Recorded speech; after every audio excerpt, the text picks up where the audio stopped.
The following program is rated TV MAL. It contains strong language and is intended only for mature audiences.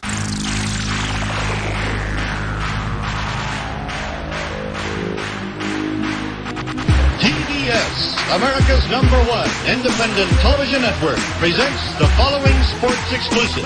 You're listening to Basically a Sports Show. Follow us on Twitter at Basically Sports. Subscribe to our podcast on iTunes. And check out every episode of the show at basicallysports.tumblr.com. Now here's your hosts, Zach, Greg, Mike. And this is Andy, and you're listening to Basically a Sports Show.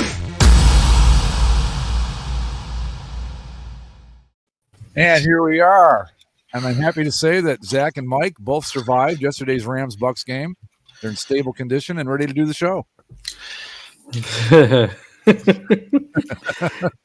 Yes, I'm very mentally stable today. Well, let's just get right into it. I mean, so Zach, I mean, this is yesterday. Well, and Mike, Mike, it's a little bit less, it's only slightly less compelling because you've obviously tasted a championship pretty recently. Yes. So let's start with Zach here. Tell us about how that fourth quarter went for you. Oh, dear God. So, I mean, look,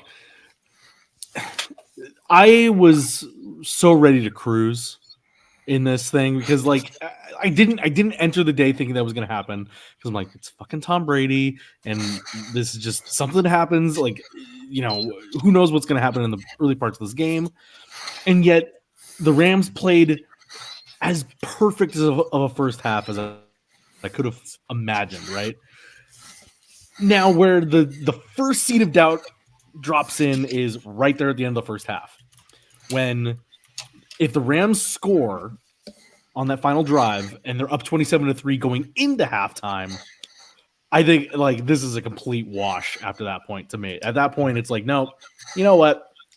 This is it. At most, all the Rams need is like a field goal, and it's the end of the game, whatever. And then they fumble on the one. Not great. Come out of halftime, and it's like, okay, we get the ball back. They can still put it in there. And then they maybe get a first down. I forgot how that played out the first drive. 3 and out. Yeah. And then it was like, shit, this is how the San Francisco game went.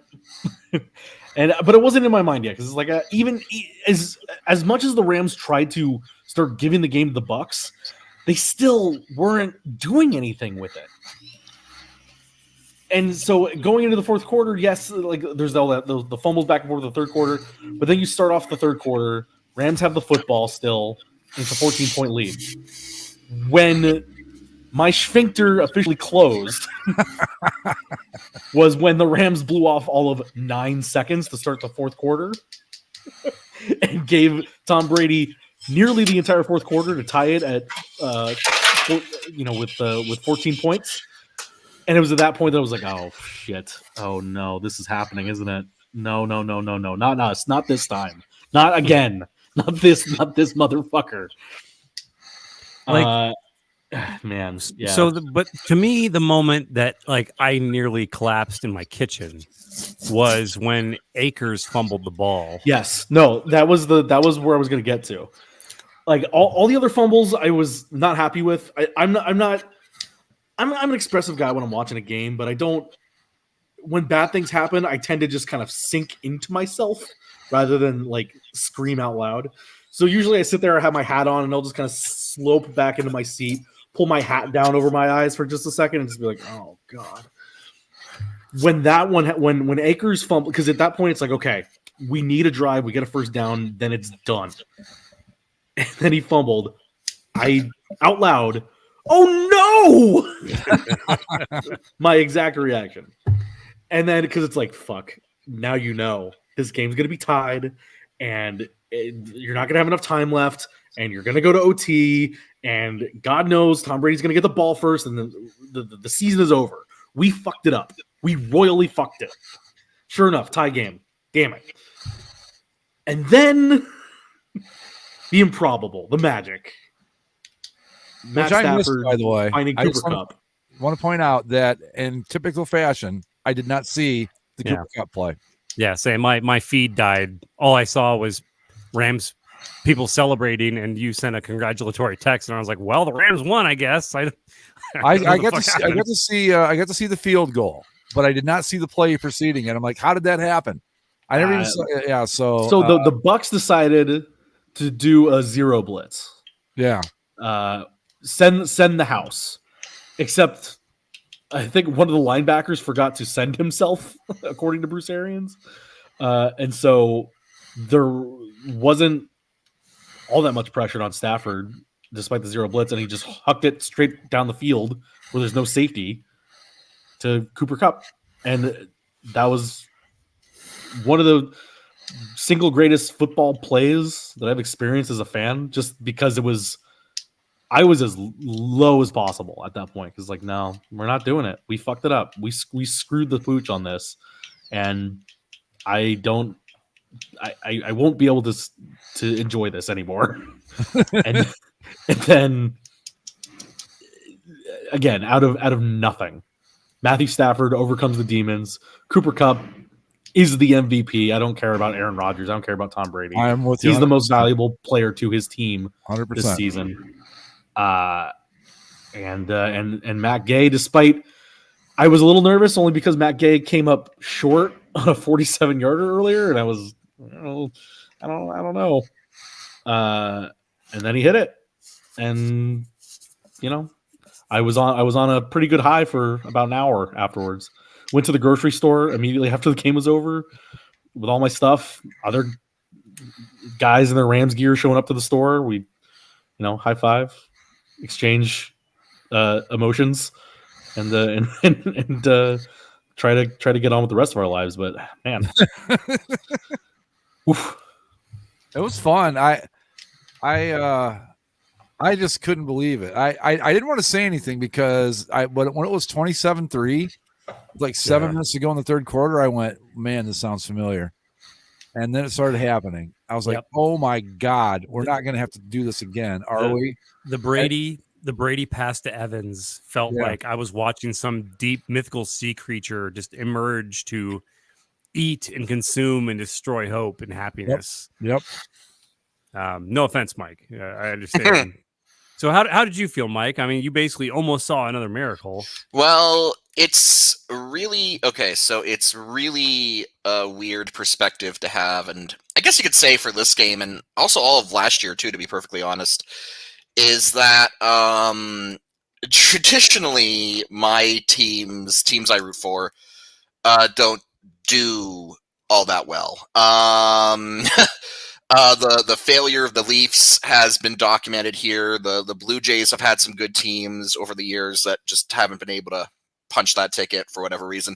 Raptors won a championship, but the thing with the Raptors when they won that championship is, like, I kind of feel like that was a universal. Everyone was just kind of happy to see someone not Golden State or Cleveland win, and I didn't really see a lot of blowback aside from salty Spurs fans on on the Raptors winning, but this Tampa Bay run has kind of been odd because it's like, and again, I'll point you to the tape. I switched my allegiances to the Bucks before Brady signed. You did. I will vouch for that 100%. You absolutely did. When I decided to switch my allegiance to the Bucks, the going rumor was that it was going to be Phillip Rivers who was going to come here because he had just moved his family to Florida, and that seemed to be what was happening. And I thought that would have been hilarious because I finally gave up the Chargers when Phillip Rivers left the team, and that would have been hilarious if he just, ended up playing for my new team. But it didn't happen. Tom Brady happened. And I kind of got the blowback that was the Tom Brady hate, which is something that I have legitimately never experienced before because, like, nobody who has ever played for any of my teams has ever been like that guy. Like, never. I've rooted for some teams, some good players, but no one who was ever, that dominant and that hated all at once. That's never happened. So, like, it's been weird dealing with it. And last year he won the Super Bowl and I was excited to watch it. It was a lot of fun watching it.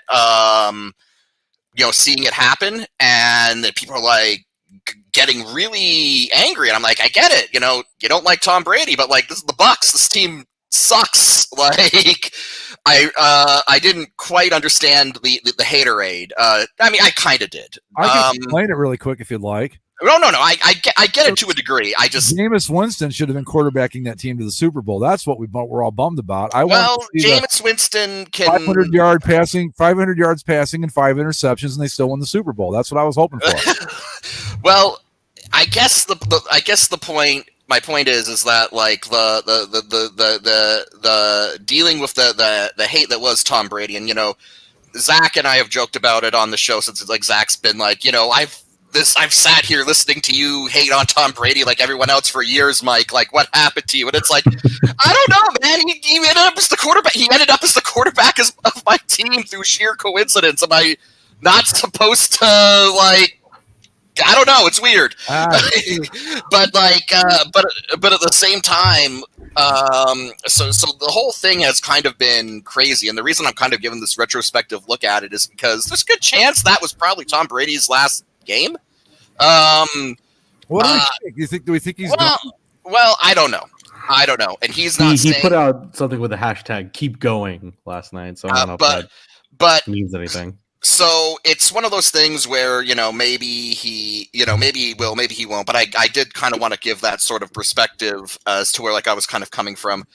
But as far as the game went yesterday, I'm actually a lot like you, Zach, in that like if things aren't going well, I kind of just sink into myself. And so that was me for most of that game because the Rams were kicking their ass and. Like nothing was clicking for the Bucs. Like Suck Up even missed a field goal at one point. Which I think at that time that was also immediately after the Tom Brady biting his own lip. Yes, and getting mad at everyone for bleeding his own blood. Yeah, but what? That guy, that fucking asshole. He didn't play great yesterday. I mean, did anybody think Tom Brady played a great game yesterday? No, it was pretty bad actually. And that motherfucker is so good that even when he was playing bad, we're still sweating him to the very fucking end. Well, there's a lot that could be talked about that, but like, I think it was kind of wild because I kind of went from being kind of very reserved, and I think the first time I actually got excited watching it was that touchdown pass to Evans, which is sort of one of those things where it's like, and I guess this ties into what Greg is saying, is that even when Tom Brady's being bad, playing badly, he can still pull off a pass like that and completely change the dynamic of the game. And that got me excited. And then it was followed by the Akers fumble, which was like, oh my God, what the hell is happening? Like, everything's breaking the right way again. This is amazing. And then Leonard Fournette ran it in because everyone on the Rams thought Brady was going to QB sneak it, and then why wouldn't you? And then Leonard Fournette just ran around the pile. But and then so like I think at that point I called out Lenny. But yeah, and then. You kind of look at it and you go, okay, I think there's like around 42 seconds, I want to say. There's 42 seconds left. The time that I started getting concerned was actually there were two passes to Kupp. Right. Yep. The first one got them to just short of midfield, I think. Yeah, something like the 40. Yeah, and when that happened, I looked at the play, I looked at the clock, and I was like, the Rams are a bit too far up the field for the amount of time left for it to be comfortable. Like I'm like, no. So like at that point, I started getting focused on the game again, and I started getting a bit nervous, and it was sort of like, okay, there needs to be a stop here. They need to clamp down here and force overtime. And then, Cooper Kupp made that amazing, Stafford made that amazing throw. Kupp made that amazing catch. And I mean, it was pretty much over at that point. Like, of course, you kind of hold out hope for a blocked or missed field goal, but it was effectively over once Kupp made that catch. I would say it was, man, that was wild. Like, because it's the opposite of what Zach experienced to kind of go from like, holy shit, we just completed a 27-3 comeback to like, fuck, we lost. But I like, and there's really nothing to say other than like, I think unlike another game which had a similar play that we'll get to, I don't think you can criticize the play calling so much, like, because I thought about it and it's like, prevent defense works if all you need to do is stop the other team getting a touchdown. But, in this case, because it was a tie game, the Rams just needed a field goal. You can't play prevent defense if you're trying to play regular stand-up defense is what you should do. Yeah. What you shouldn't do is do an all-out blitz, honestly. I think that was the one thing you shouldn't have done. I think the play call, I think the call in and of itself was fine. I think the problem was just that, someone missed his assignment and yeah. And the whole idea of the blitz is, okay, if Matt Stafford has too many people in his face, he's not going to see Kupp or he's not going to be able to get it to him. But someone on the Bucs who was supposed to blitz didn't, and that meant that Stafford had the time he needed to hit Kupp. And I think somebody broke it down today. It was supposed to be David, the middle linebacker. Oh yeah, and he like took like one step forward and then didn't continue and just kind of like no, like it's really baffling because it is, as you said, Zach, it was a zero blitz. It's like this shouldn't be something where you get your assignments confused. It should be no, run at the QB man. Do that. It was just as the game set in on me too. It was just like the thing that I relished the most after coming down from just the elation for a second was just that's how it feels, Tom. Yeah. That's what it's like to be on the other end of it, because that was the very first time Tom Brady has lost on a game on the final play of a game. Ever? Or just in the playoffs? He's never ever. He's never been on the other side of like a buzzer-beating field goal. Oh, for fuck's sake. Really? Right. This was the very first time that's ever happened to him. So it's like, you know what, man? This is what it feels like. You with your sad sack, little droopy face and your stitched up lip, you poor little boy. That's what it feels like. Well, yeah. And really, and the bit lip thing, that was another time where I thought that was one of the times where I thought everything was going to be okay because he bit his lip. He was mad. He got his first ever unsportsmanlike conduct penalty. That was a bullshit call. Bullshit call. Look. Rams played a great game. They won the game. I'm not taking anything away from him. That was a bullshit call, and I will stand by that. What, the unsportsmanlike, or that he didn't get called for a penalty? The unsportsmanlike. He said something to the referee enough to get it through. Oh, come on. Come on. But like the thing, so it was like, okay, I was like, shit, we just pissed him off. That was what I was concerned about. Like, he was just imploding that whole game at that point. It's like, don't make him mad. And then they came down and missed the field goal. And so it was like, oh, maybe this is the day. It bleeds. Everything will be fine. It bleeds. Yeah. What happens when you see a god bleed? Yeah. It was 20 years, almost 20 years ago to the day that the Tuck Rule game happened. Yeah. And, Brady basically started a new era of quarterback preference. And then on Sunday, he was like, me, what if I was touched? And didn't get a call. And it's like, good. No, you know what that is? It was entirely a thing of he tasted his own blood in his mouth.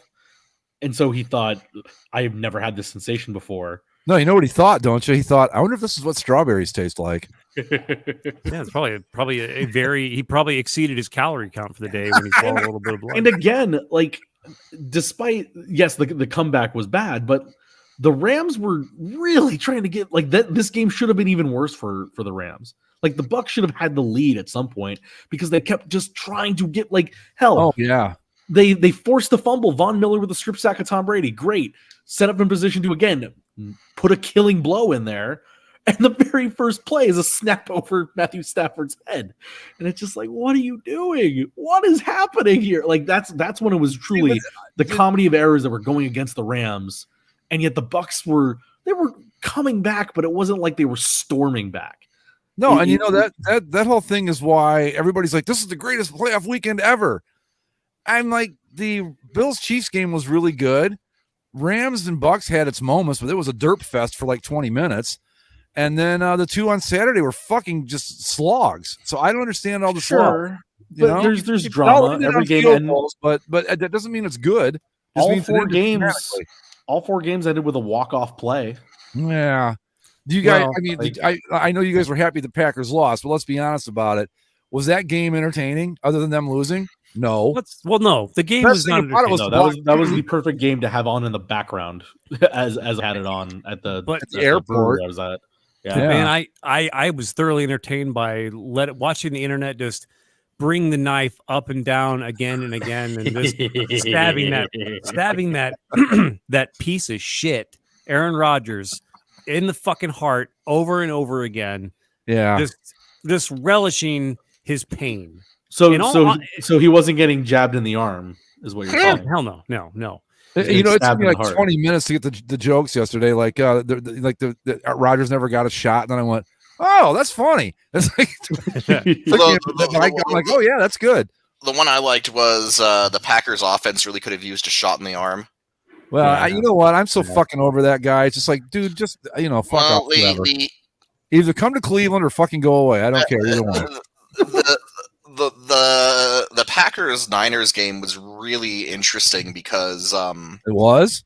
Well, no. It was interesting because Jimmy Garoppolo played like it's like you want to talk about it's like, oh, Tom Brady had a bad game. All right. Tom Brady threw a touchdown pass. All right. That's more than you could fucking say for Jimmy Garoppolo in that game. Jimmy Garoppolo had one of the worst. That was one of the worst QB performances I've seen in a playoff win probably ever. And the funny thing about that too is he's after the game, he's the one that's all jacked up and yelling "fuck the Packers," and it's like, what exactly did you contribute to this one? Like, they could have just snapped the ball directly to their running back for the entire game, and nothing would have changed. The ends justify the means. Go ahead, Greg. The 49ers defense played great in that game. I don't know if the Packers had a bad offensive day or what, but because the Pack drove down the first drive like it was nothing on those guys. And that was it. That was all they were able to do the entire game. And I don't know. I got to say, man, if you guys can't beat these guys this time, I don't know what to tell you. Well, that's what I was going to say too. Is like it's encouraging to see how Garoppolo has kind of devolved as each week has gone on. Like you're right. Like if the Rams can't do it this time, then they'll just never do it. But I'm still sweating. They've lost 6 straight to those guys. I am going to say that.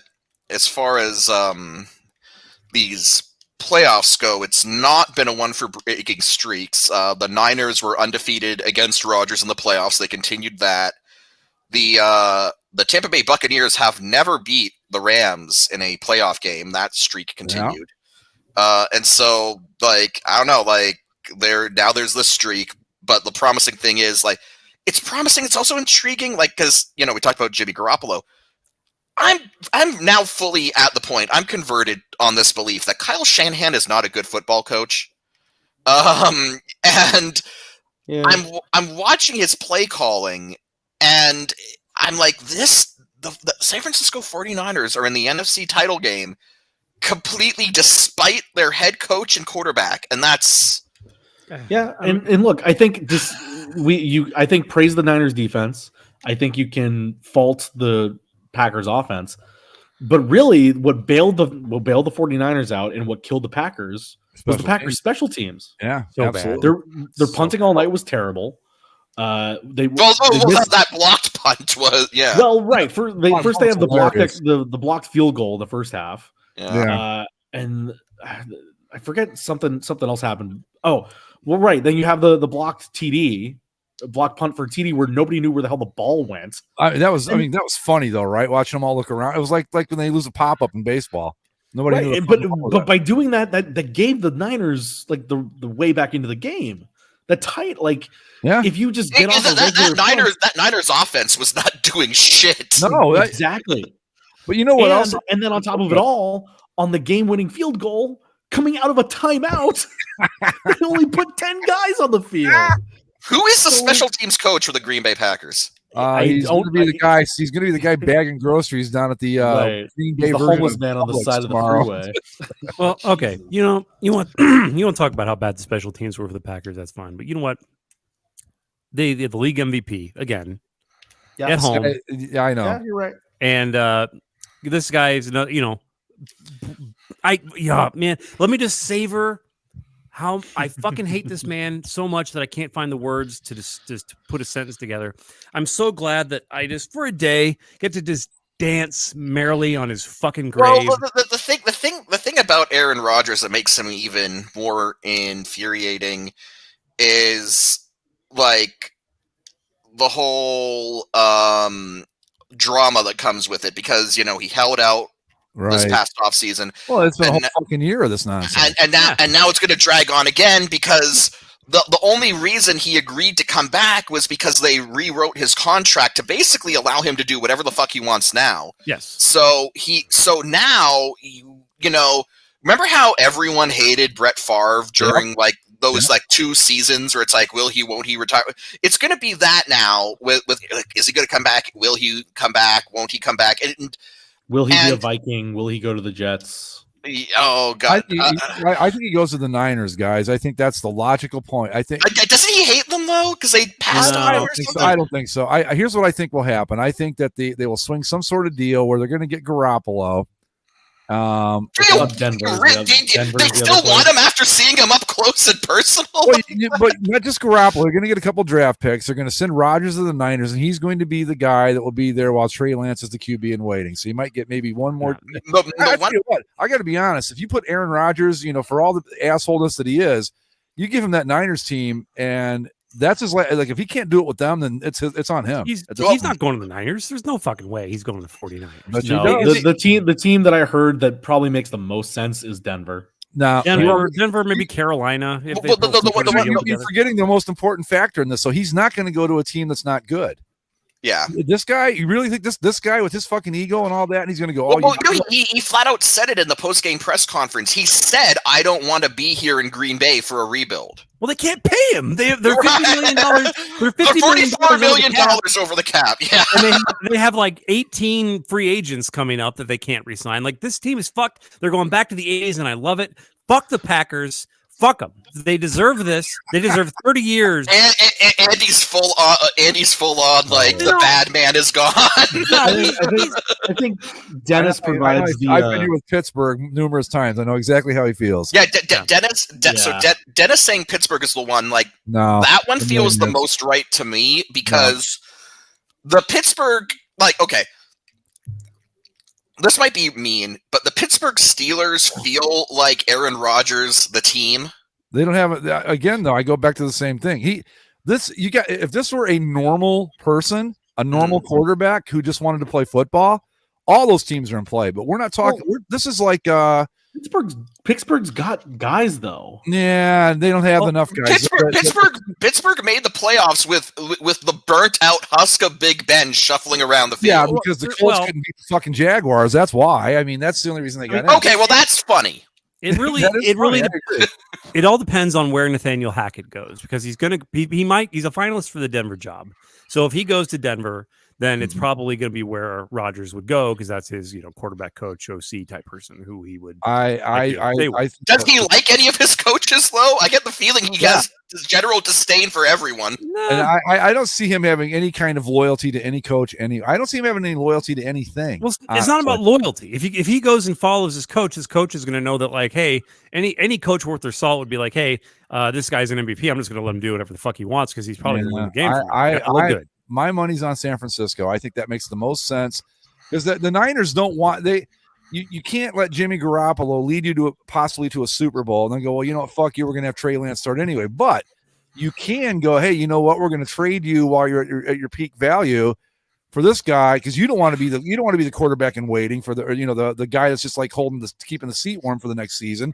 This guy's on his way out, so we'll bring him in. He can do that, and you can go play somewhere where you're not going to worry about it. That's Rodgers said before the season started he doesn't want to be a lame duck quarterback. So I mean, if you go to San Francisco, that's what you're going to be anyway. He can hold off Trey Lance for 3 or 4 years if he wanted to. I'm just telling you what. This is what I see. Does he even have 3 or 4 years left in him? Well, I don't know. Probably two decent years. But as we saw, I think we're seeing it with Brady. Well, no, we didn't. He's still fantastic. But Rodgers isn't Brady. Rodgers isn't going to play till he's 45. Neither is Brady, but that's beside the point. Brady's 44 right now, isn't he? Yeah, I think he's done. Here's what I think Brady should do, honestly. I think he should go George Bland and stick around as like the grizzled old veteran quarterback backup and start smoking Camels on the sidelines and just do the whole bit. That'd be awesome. Well, the thing about Tom Brady, right, which is, so I was having some discussion with friends where I was saying, like this could be Tom's last season because he has said in interviews that his last season will come sooner rather than later because it's like, oh, my kids are getting older. I want to spend time with them. Like, it's not about, my ability to play. It's about like wanting to be with my family. And it's like, that kind of sounds like he's laying the foundation to get out. And a friend I was talking to just, said, yeah, but he's playing really well. And he did, like, stats wise, he had a great season this year. So it's one of those weird things where it's like Tom Brady is sort of an anomaly and you can't really, and that's like, okay, here's the thing. Tom Brady basically reinvented his diet to ridiculous, absurd Dennis and Always Sunny in Philadelphia degrees to stave off aging, to be able to do what he does. Time is undefeated. Yeah, and eventually time will catch up to him. But the fact that he's able to stretch it to 44, it's like, okay, that's impressive. But that shit's not what Aaron Rodgers is doing. Aaron Rodgers dates a hippie who bleaches her asshole in sunlight and eats clay and drinks rainwater she collects on her own and took horse paste for COVID. So like I'm not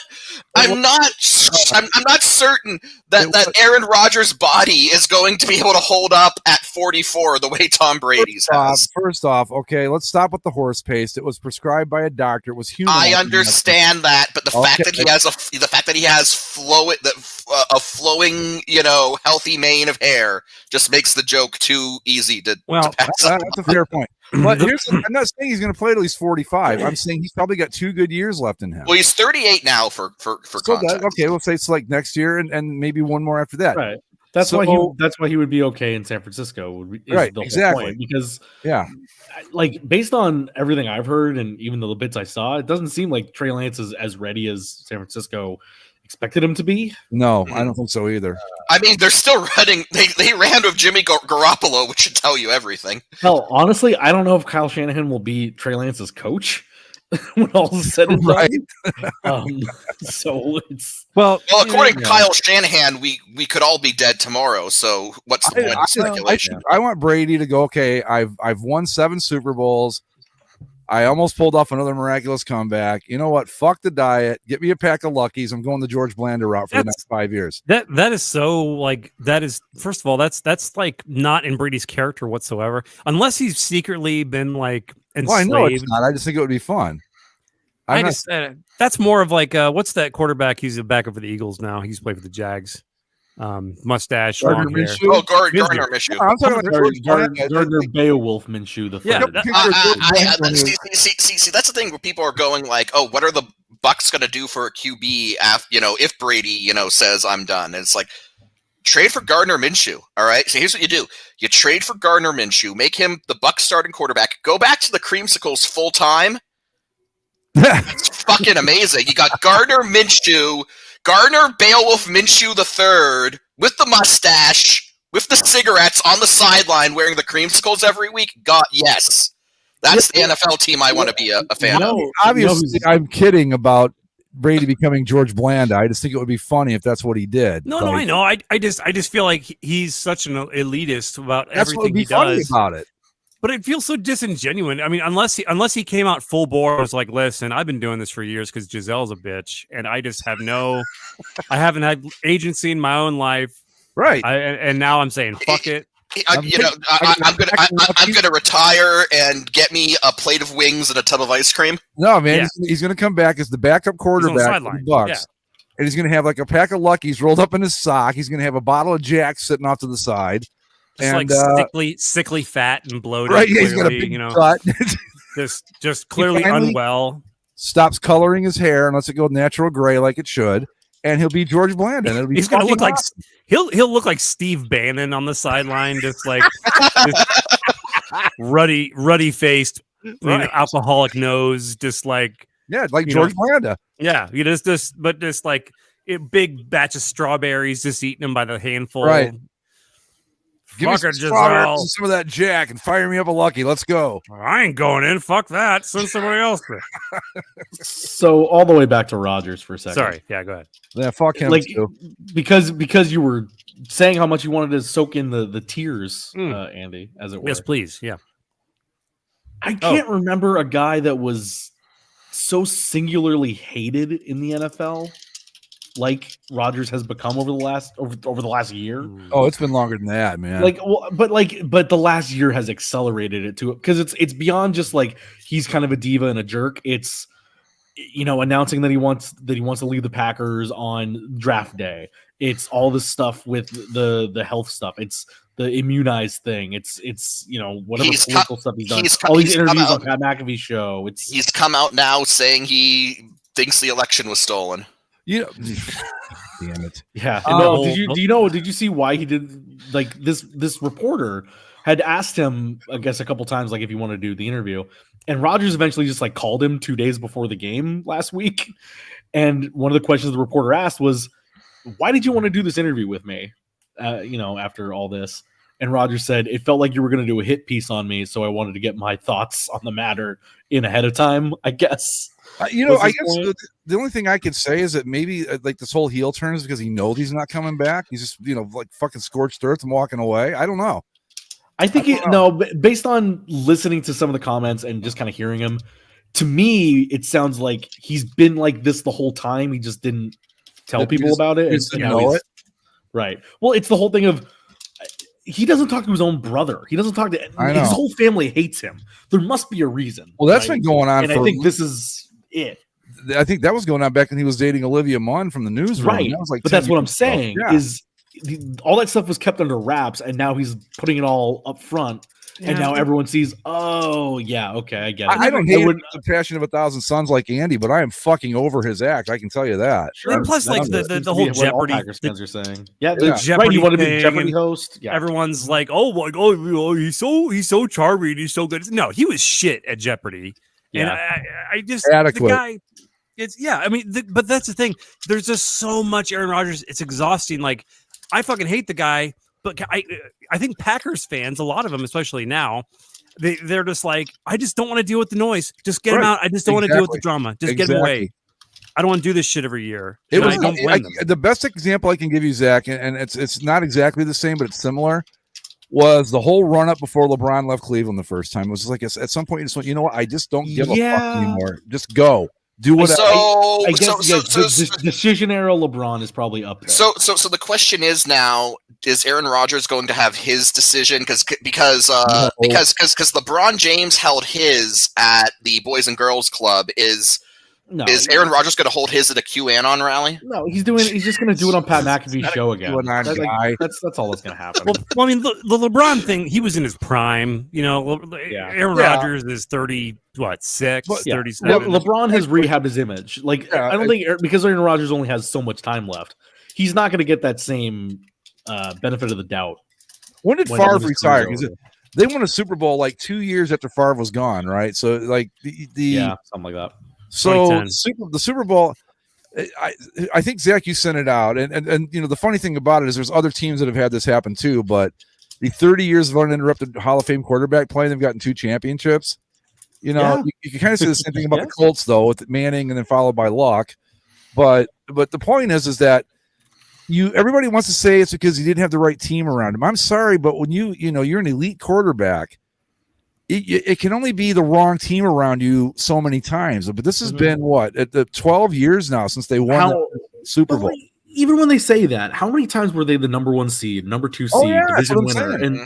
And like all you have to do is look at that game on Saturday, and that's a game because of how bad everyone is playing. Like all you need is like we mentioned with Tom Brady, you're playing terribly the whole time, but you get one moment. Yeah, and that puts you over the top, and that makes you a great player. Aaron Rodgers didn't have that in him on Saturday. One of those bullshit Giants teams that won a Super Bowl, like was like the 6th seed wild card, and they upset the number 1 seed. I wanted to bring that up. Rodgers Packers, yeah. So like there's been a lot of joking. Yeah, but I wanted to bring that up is that, they always talk about, it's Packer football weather and, it's 4 fucking degrees below zero and blah, blah, blah. It's Packer. Does anybody remember the last time they won one of those games? Well, I was going to mention like the Cowboys game. It wasn't that cold, the Cowboys game. It was like in the 30s that day. Huh? The Des Bryant game? Yeah, it was like in the 30s that day. It wasn't like one of these, like the 3 I can remember was when Favre was still quarterbacking. They had one and they lost to the Giants. And then Rodgers has lost 2 of these. It all turned, and it was during the Favre tenure when they lost to Michael Vick and the Falcons. I distinctly remember that. Michael Vick and the Falcons came up to Lambeau. It was a cold as fuck game, and Vick just ran over the Packers like it was like Madden Vick. And it was, and like since then. Like I don't have the stats in front of me, so I don't want to say definitively the Packers have never won one of these games. But since then, it has not been the insurmountable thing that it used to be. No, if anything, it's almost a detriment to them. I mean, everybody's like, well, the 49ers aren't used to it. It's like, it's not like every guy that plays for the Packers is from Green Bay, Wisconsin. They're from Florida. Sure. And it's not like the players who play for the San Francisco 49ers have never played in a cold weather game before. But I'm not playing cold weather or anything. I mean, they just played like shit in the 40. But the thing is that I think Andy's right. It's just we're just even Packers fans are like enough of this shit already. Just move along. So Rodgers is 1-4 in NFC title games. Yeah. Yep. He lost. They won. Of course, the only time they won the Super Bowl is when they beat the fucking Bears in his first NFC Championship appearance. That was was that the one where Jay Cutler apparently quit on the team or something? No, he tore his MCL at halftime, and I don't want to talk about it. But then subsequently, he lost to Seattle, lost to Atlanta. They got blown up by Atlanta. Yeah, and blown up by San Francisco, and then Rodgers complained. He said, "We need to have one of these games at Lambeau during this time of year. We'll show them." And then this year they lost. They lost. They had the NFC title game in Lambeau last year. They lost to the Bucks. Yeah. All right. Well, whatever. Fuck them then. Okay. Well, so by the way, I found there's a USA Today article from just last week that went in incredible detail with a bunch of numbers. But here's the overall thing. In freezing playoff games since the merger, the Packers are 14-6, and these are the list of games that are what they consider those freezing cold games in the playoffs recently. Before yesterday, there was Seattle in 2019, which they won. They won that one, yeah. The Giants in 2016, which they won. Dallas in 2014, which they won. Was that the Des Bryant game? That was the Des Bryant. Maybe it was cold that day. I thought it was warmer than that day. Okay. And then San Francisco in 2013, which they lost. And then Minnesota win, Giants loss. Chicago in 2010 was a win. They've won more than they've lost in the cold games. So, well, it sure seems like lately that if it's cold out there, they're fucked. But I don't know. I don't know why. I'm not a big fan of dome stadiums, but for fuck's sake, if it's going to be like 14 below zero, This whole thing is just a matter. It's a matter of the media hyping it up. The media loves this cold weather Lambo shit. By the way, here's even more of a weird bit of this. Since 1992, where did it go? Okay, so since 1992, at 10 degrees or lower, the Packers are 3-5. That's what I'm talking about. 10 degrees or lower. Not below freezing, but again, I'm talking like fuck all cold. 10 degrees or lower, they're 3-5, 3-4 at home. But between 10 and 15 degrees, they're 7-1. Oh, that doesn't make any sense. Because I will give you $1,000 if I put you in a room with one that's 15 degrees and one that's 10, and you can tell me the difference. That's correlation versus causation. I'm sure you look at the wind speeds, wind chills, and all that stuff. Yeah, there's more variables. That's the ultimate conclusion of this article. Is like the stats all kind of get meaningless if you look at them too much of them. But I remember when I was young, there was a Michigan Wolverine that got drafted by the Bears, David Terrell. And they were talking to him. They were talking to him on Fox about, you got some cold weather coming up. The Bears, how are you going to do? And he's like, the Bears like the cold weather, so I think we'll do well. And it's like, no, that's not how it works. You don't become the animal when you're on the field. You don't somehow get imbued. And do bears really like the cold weather? They sleep through the whole winter. It doesn't sound like they like it too much. They kind of hate it, Fine Michigan education coming through again there. How about that? Yeah, that guy sucked. But I mean, just the concept. I mean, there's nobody like I don't think there's any one guy. There might be a few lunatics, but there might be nobody that's like, oh man, I can't wait till that fucker comes and throws a 70-mile-an-hour football hard as a rock in my hands in the middle of a cold day. I can't wait for that. Wow! It hits me. I can't wait for that. Well, there is a lunatic like that, Andy, and his name is Aaron Rodgers. Because he doesn't get hit. He doesn't want to. Well, they interviewed Aaron Rodgers before this game. They asked him how he feels about cold weather games, and he goes, "I love cold weather games because everyone else slows down and I speed up." Okay, well, I should like to have seen that happen yesterday. Yeah, no, and it's like, then why did you only put up 10 points? Like, I mean, we can beat up on him for as long as you guys want to. I don't care. Yeah, I just want to get this question in.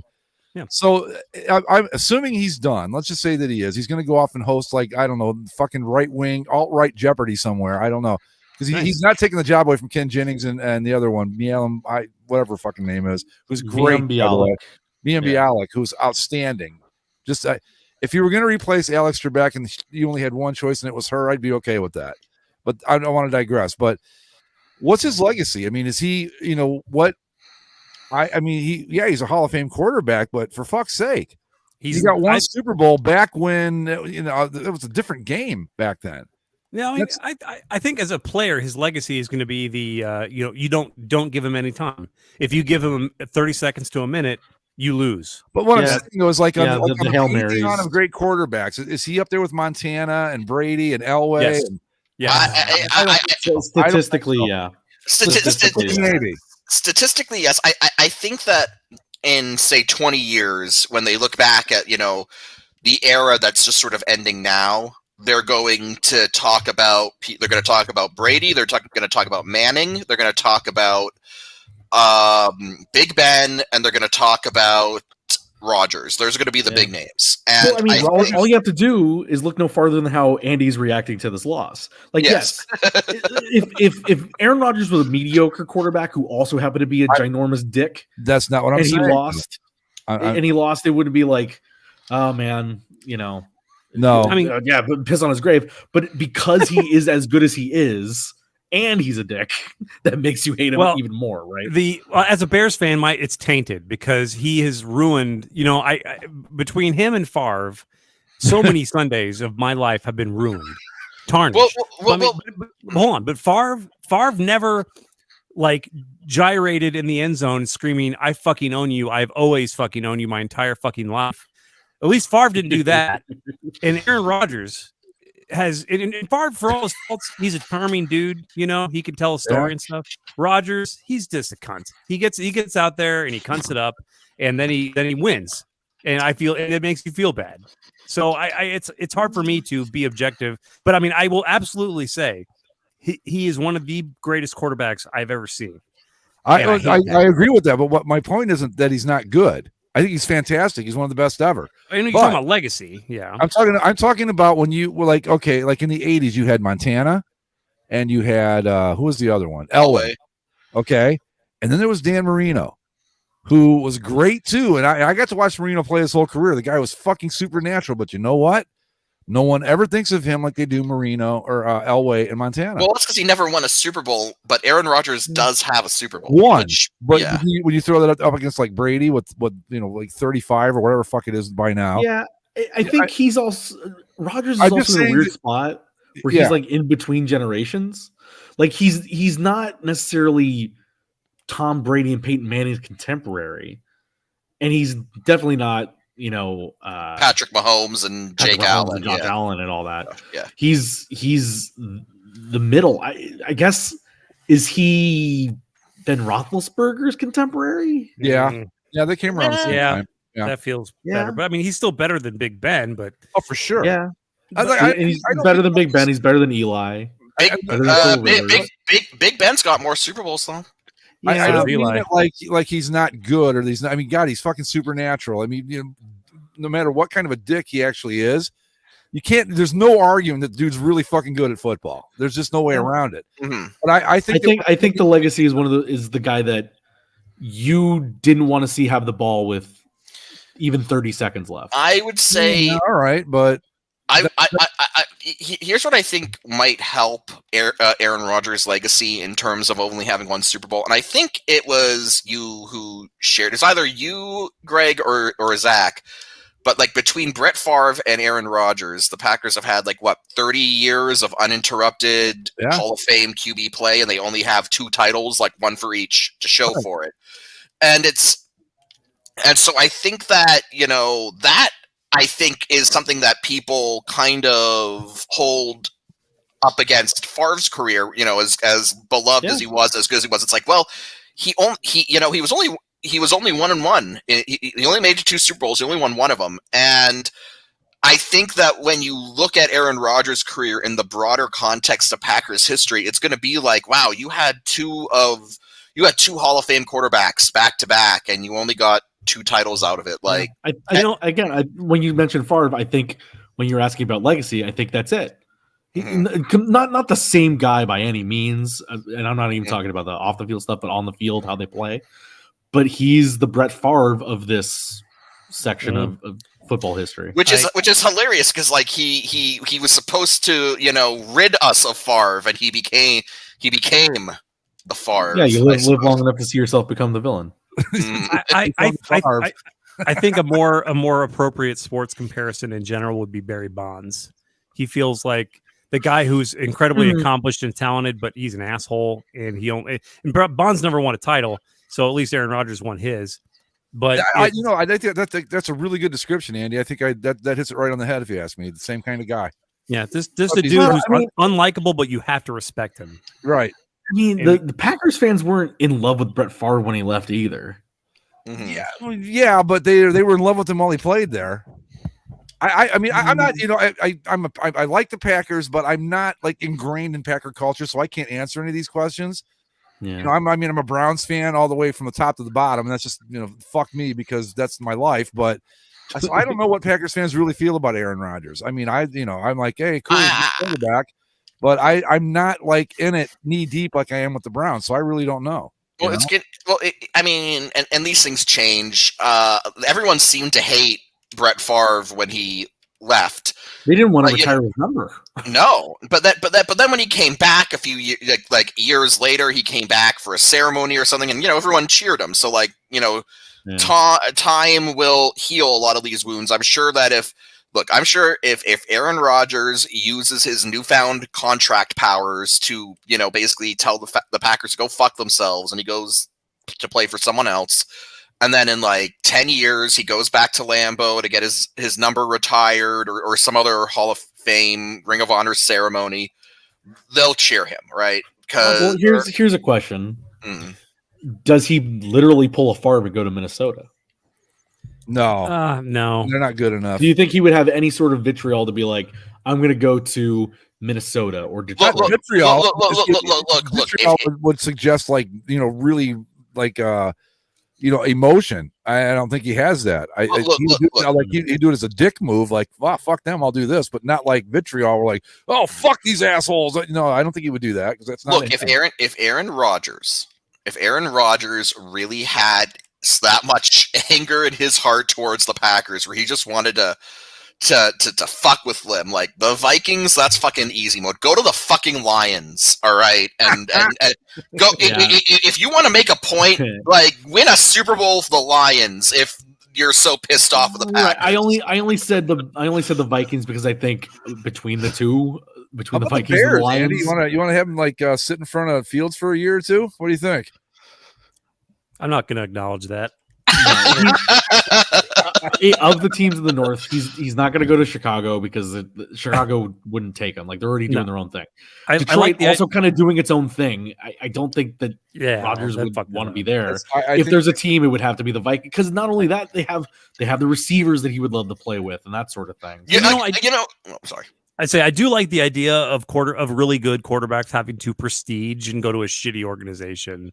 Like if they win a title, it's like, do you want to prestige and go play for the Jaguars? It's like, yeah, I guess, I've already accomplished a lot. Might as well make it a challenge for myself. I'm off to the shittiest team in the league. Like he goes to it would be hilarious if he tried to go to the Lions and the Lions turned him down. You just you just had Dan Campbell out there at the press conference being like, hey, I just didn't dig his vibes, man. All right, Well, when Brady went to the Bucs, it's not like they were like a ready-made Super Bowl team either. They were a lot closer than the Vikings. The Vikings are as far off as you think. I'm gonna remind everyone. I think there's a lot of Kirk Cousins going on there. I'm gonna remind everyone that even with these past two Tom Brady seasons, the Buccaneers are still by far have the worst winning percentage in the NFL. In NFL history, so they lost for 3 straight seasons. Yeah, and so I think someone calculated it, and it's so 32 on the list. I don't have the numbers in front of me, but the way that it was explained to me is 32 out of 32 for overall winning percentage is the Tampa Bay Bucks. The 31 position is Jacksonville, but Jacksonville's winning percentage is closer to 25 position Detroit than it is to Tampa. Tampa is that far in the crapper compared to everyone else. You get 35 games under 500 right out of the gate. That's tough to make up over the years. Yeah. And they had a couple random trips to the NFC title game in the first few decades, but up until they changed the uniforms, they were just never good. Well, the weird thing about it is that they talked about it yesterday during the pregame, that they played the Rams in the 79 NFC title game. And they had only been a team for so you remember how inept they were. That was their 4th year. Yeah. Yeah. And then but it didn't take them long to get pretty good. The fact that the Buccaneers played the Rams in the 79 NFC title game, that's just a huge what the fuck. How the fuck did that happen? Well, and the thing, they kept showing the scores for all those early Rams Bucks games. That 79 title game was 9-6. 9-0. Was it 9-0? 9-0. Well, I think one of them was 9-6. They picked up guys like Leroy Selman. Leroy Selman, who, by the way, has so much shit named after him here. It's unbelievable. Ricky Bell was a good running back, I think, for that team. They had a couple of wide receivers. I can't remember their names. He's got a park. Ricky Bell does, or Leroy Selman? Leroy Selman. He's got a park and an expressway. Is he from there too, though, or is he from around? I have no idea if he's from here or not. Well, I don't think he is. I don't think he is, but he's he was the Buccaneers until Tom Brady came along, basically, until they won the Super Bowl in 2002. He was for the longest time, he was the only Hall of Famer Bucks player, and so. Yeah, there is so much shit named after him in this city. Sorry, go ahead, Andy.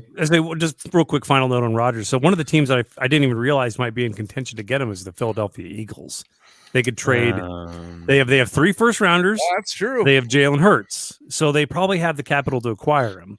Could you imagine? They made the playoffs too, so Could you imagine the media slob job every time the Cowboys played the Eagles with Aaron Rodgers as an Eagle? God. Yeah, I don't know. You know what? It's just I love that. I love Zach's response. I don't like that. Where were you going to take it, Zach? We can move on. Well, I mean, we're only an hour into this podcast today, and have yet to talk about the best football game of the weekend. In the actual good game of the weekend in the Chiefs Bills. Oh, wow, Buffalo. Oh, I see. Here's the thing. Andy and Greg are talking about how in the Bucks Rams game they missed the Cooper Kupp catch. I saw that whole gameplay. I didn't miss anything in that Bucks Rams game. I missed this entire game because I was in such a downbeat mood after the Bucks Rams game that I just said, you know what, fuck football. I watched an independent wrestling pay-per-view instead because I had a discount code for it, and I said, you know what, fuck it, I'm down with football. I don't care. The Bills and Chiefs can beat the shit out of each other, and but anyway, I was watching this pay-per-view on my computer, and there was a chat stream attached to it. And in the middle of the pay-per-view, people are talking about the game. People are talking about the game, and a great pay-per-view. Well, it actually underwhelmed. Hey, I know we're all on this independent wrestling pay-per-view, but are you watching this football game? No. Actually, this pay-per-view had a lot of hype going into it, and it did not deliver. So yeah, but no. So I kind of followed the end of this game through the stream, the chat function of this wrestling pay-per-view, which was kind of a surreal experience. It was a doozy. Well, the main thing that needs to be hashed out is the overtime situation. Yeah. And so what is this? 2 years in a row now, like a coin flip? Yeah. Well, based on our text chat, it seems like we're all in agreement that the other team should at least get to look at the football. Well, I'm going to use a baseball analogy here. Okay. Yeah. When you're tied at the end of a baseball game, you don't go, well, if this team scores a run, that the top of the inning, and they score, it's like, well, that's it, fuck off. No, you still get the bat in the bottom of the So and people might get mad at this because I've noticed this position has a lot of pushback, and I for the life of me can't figure out why. I think the NFL should just adopt college football's overtime system. I don't know if we need to go full college. I think we can do basically leave the regular season overtime as is, because it's the same idea of in the NHL you have overtime and a shootout, and then you're done because it's the regular season. But when you get to the playoffs, you shouldn't have a situation where only one team's touching the puck or the ball. And yes, I understand the argument against it is, well, you should just play defense. Okay, but what happens when you get to these overtime games, especially in a game like that one, the defense is gassed. Whoever was getting the ball first was winning that game. Well, I don't think it's a bad thing to in the playoffs give each team at least one possession. And then if it's still tied after that, then you can go to sudden death or whatever. But I think the best way to do it, which I think is pretty much what you're saying, Zach, is the first team to score, be it a field goal or a touchdown, the other team gets to answer, gets a chance to answer. And if they do answer, then we go to sudden death after that point. Right. And it doesn't need to be college level where you just keep starting at the 30 or whatever. But put together a full drive. You're professionals. Go out there and put together a full scoring drive. And if you can't do it, then you lose. Chaos Blast, because we can't do sudden death in football. It's just too many random things could happen for that. Especially in this era where I'm not gonna but let's be honest about it. When a game like that gets going, the defense isn't stopping anybody anyway. So why, especially the end of that game? My God, the end of that game, yeah. So why? But it seems as silly to me as like I said in baseball, if you score a run in the top of the 10th, guess what? The game's over, and the other team doesn't even get to bat. That doesn't work. And I don't think you need to do the full 10 or 15-minute period either, because I think that's just extending it unnecessarily. I've heard a couple of ideas like they like both teams start at the 50 and it's like a 2-minute drill. And I saw, so just bouncing off of what Chaos Blast comment was, and I saw this on Twitter a couple times. What are the CFL overtime rules? I think it's a sled dog race, isn't it? Okay, so basically, nearest to the dot, is it a curl?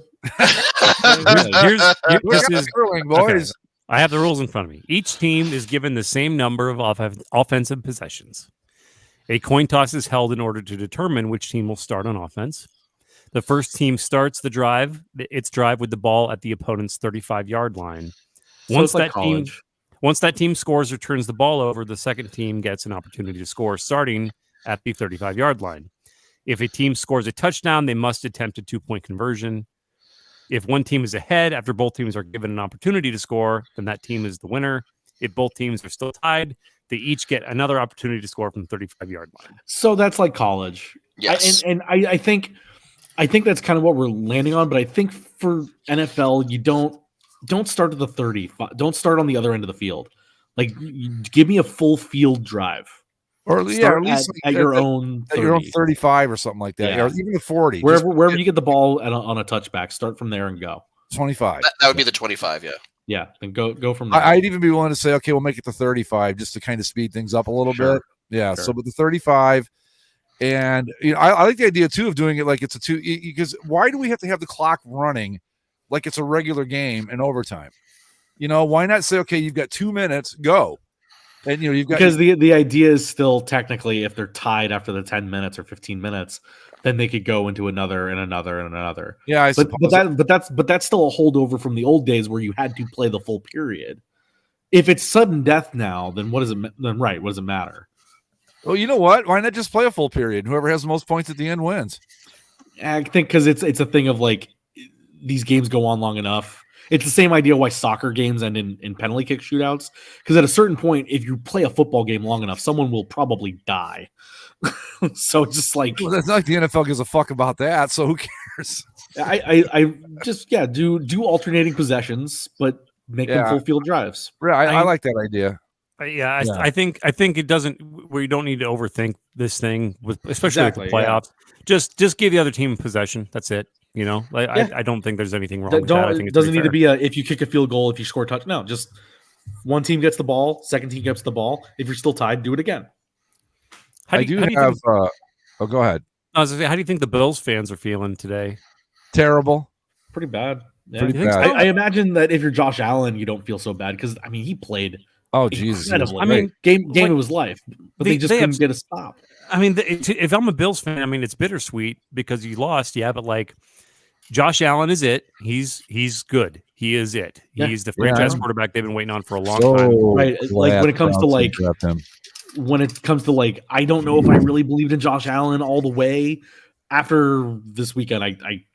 He's there. He's equal to or slightly less than Mahomes, but he's right there.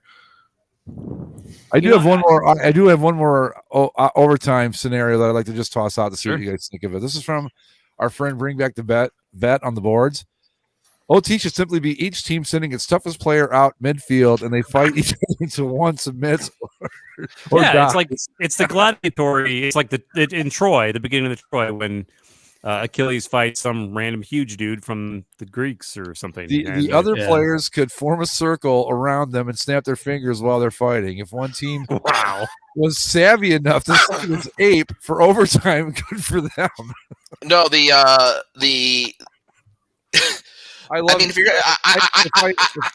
how about we repurpose the XFL's coin toss ball scramble as the overtime? I just want to point out that if I ever win the Powerball, like one of those $500 million Powerballs, I'm financing Bring Back the Vets Football League. I'm just going to tell you right now because he's got some great ideas. I forgot. I didn't mean to derail us like that. I like the idea of you CTE riddled players from your team, and you just have them do puzzles or something until one of them completely just they forget their wife's name or something, and they just have to leave the field. They've been out CTE'd. I mean, that's a lot safer. No one's going to get hurt that way. It's just, yeah. But I think it's so funny that people brought up the fact that like it took the Chiefs less time to get a game-tying field goal drive from their own 25 than it did for the Cowboys to run a quarterback draw. Yeah, absolutely. 13 seconds, man. 13 seconds. Well, and the thing with that too, and people are criticizing this. Why did they not force them to? Why kick a straight touchback? Make them run some time off the clock. Either squib it or sky it or something.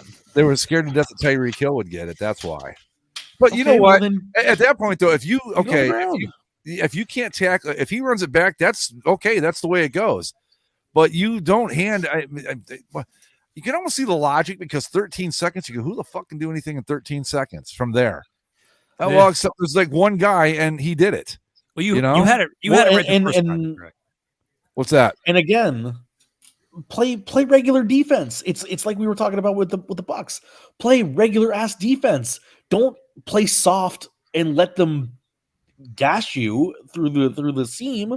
Just play regular ass defense. You know what drives me nuts about? I've seen your Rams do it, Zach. I've watched the Browns do it. I've watched every fucking NFL team that I've ever watched has done this at some point. You get out, you start stomping the shit out of somebody. For some reason, you decide we're gonna start running out the clock with 13 minutes to go in the third quarter. Yep. And you quit doing what got you there in the first place.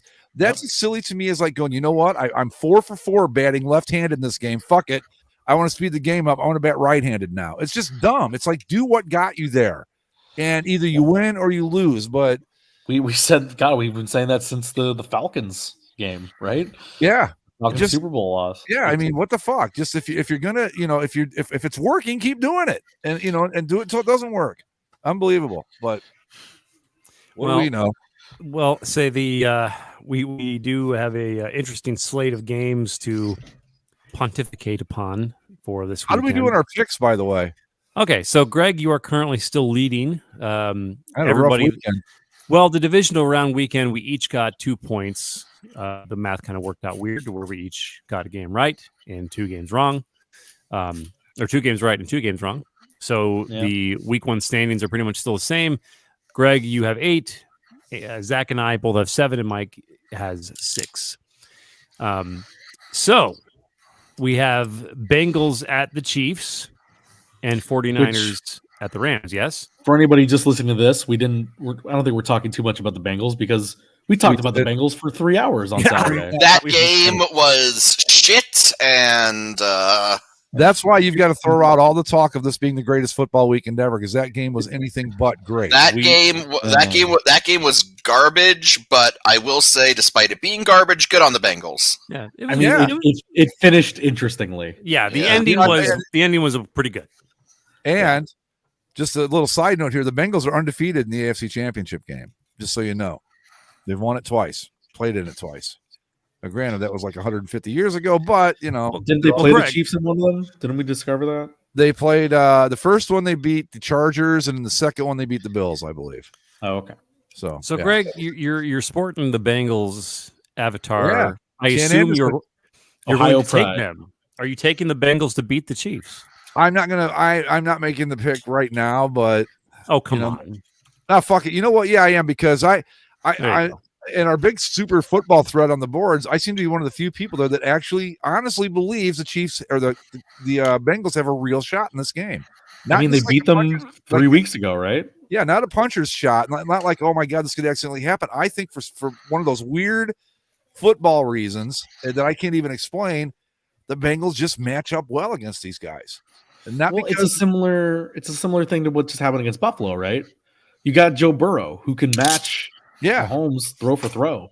And as weird as it's going to sound, and I think that first off, if Buffalo wins that game last night, I'm like, there's no way the Bengals, that's it, they're done. They're finished. Yeah. But the Chiefs are the better matchup for them. And as strange as that sounds.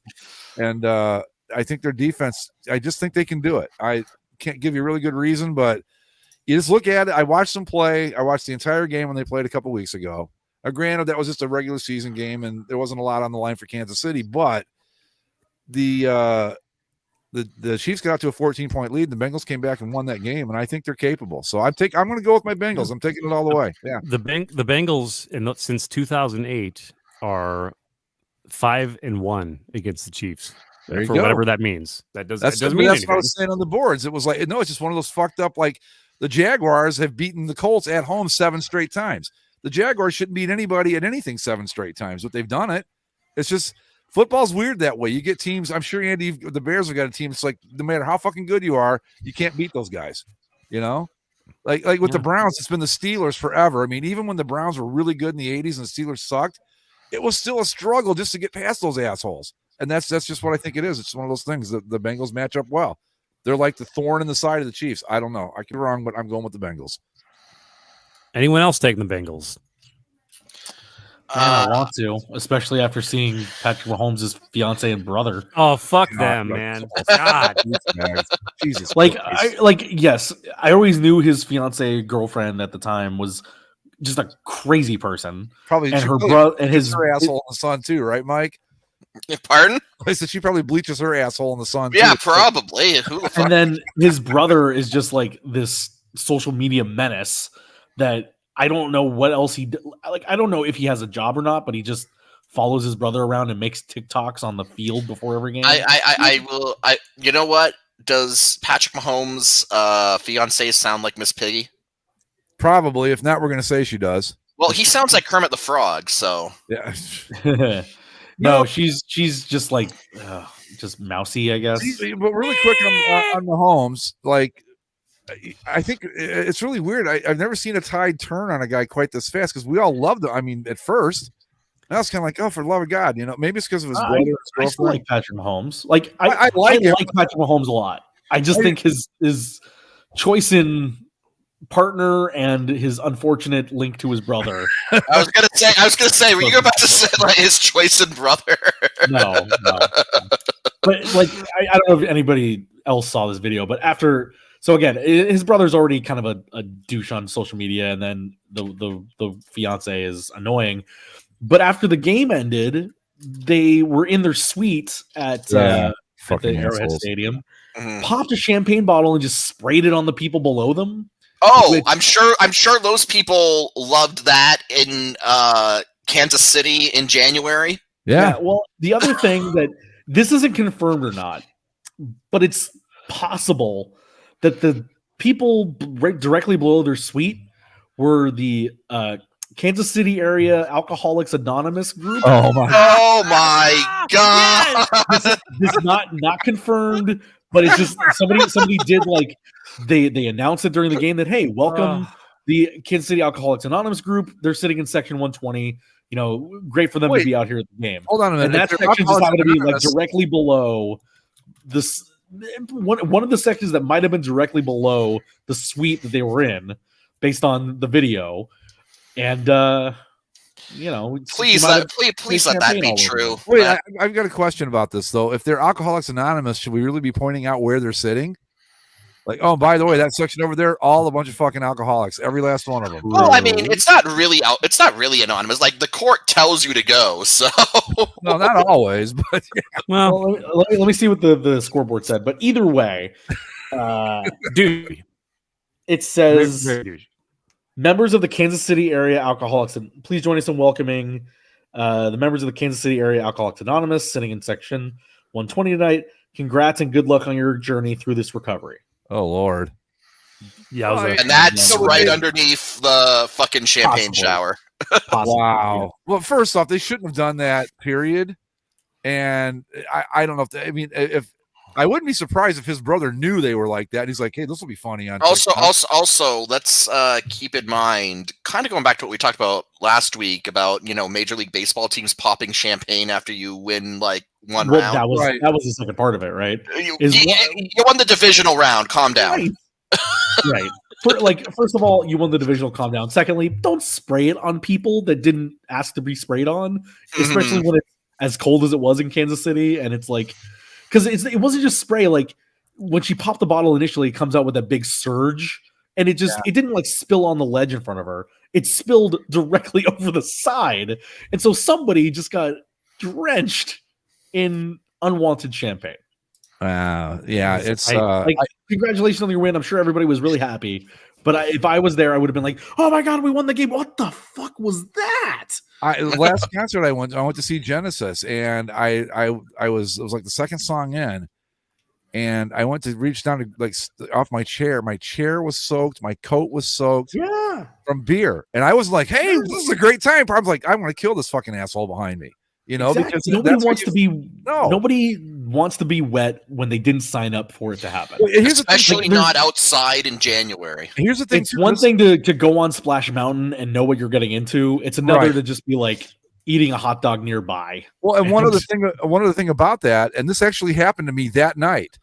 I had a coat that just smelled like beer because it was soaked in beer. Now, fortunately, I threw it in the back of the car, but I was driving home. We got pulled over because I was speeding through a town. Imagine if I'd been wearing that coat. Now I've got to get out and do a sobriety test and all this other shit over I had something I had nothing to do with. Sure. But no, I hate that shit. But anyway, I digress. It's just, but does that make me like, I want to root for the Bengals because of those reasons. And I just think it'd be a great story, but man, these Chiefs and Mahomes is like, what do you do? What do you do? The way that you this could literally give them 10 seconds and they'll do it. Like the way that this game played out and the way that the game that we streamed played out, look, I'm pulling for 49ers Bengals. That's the Super Bowl I want. It's not going to be the Super Bowl we get. I'm picking the Chiefs. They're going to win this. Zach, are you going with the Chiefs then? Yeah, I'll go Chiefs. I'm going Bengals. All right. I cannot in good conscience support a team that has Mahomes' brother. Just genuinely, it's the most irritating shit. Anything people do for like the TikTok likes and Instagram shit, it's all like I did hear a story the other day of somebody who got shot in the chest for TikTok and died. I can't endorse just anything involving that shit. So, did you see the thing with him? Like, I think maybe it was last week, 2 weeks ago. He was wearing a jacket. It was supposed to say Mahomes, but it might have just said Mahomes. Like, it might have been missing an E. Whatever. Which is like funny. It would be funny if it's like, haha, that's you misspelled Patrick Mahomes' name, but that's also his name. Well, it's attention this guy does not deserve. No, he's getting the attention because he's related to another guy. That's it. It's the Kardashian effect. It's like Billy fucking Carter. For those of you old enough to know who that is.